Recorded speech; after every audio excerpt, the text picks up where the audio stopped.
بسم اللہ الرحمن الرحیم۔ السلام علیکم ورحمۃ اللہ وبرکاتہ۔ گناہ معاف کروانے کی نبوی دعا۔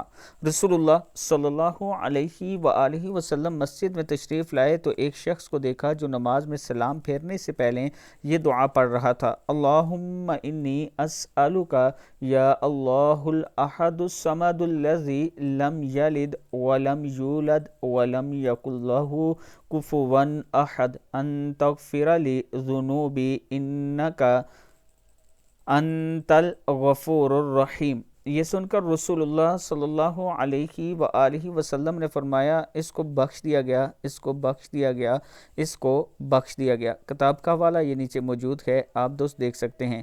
اللہ تعالی ہم سب کو اس پر عمل کرنے کی توفیق دے۔ ویڈیو کو آپ دوستوں نے آگے ضرور شیئر کرنا ہے، اور اگر آپ راولپنڈی اسلام آباد میں اچھی سوسائٹیز میں اپنا پلاٹ لینا چاہتے ہیں، جیسے یہ ہے صرف 8,750 روپیہ منتھلی قسط کے ساتھ 87,500 کے ساتھ آپ اپنی فائل اپنا پلاٹ بک کروا سکتے ہیں۔ 4.5 مرلے کا پلاٹ ہے۔ یہ میرا واٹس اپ نمبر ہے، آپ مجھ سے ضرور رابطہ کریں، انشاءاللہ آپ کے اعتماد پر پورا اترا جائے گا۔ السلام علیکم ورحمۃ اللہ وبرکاتہ۔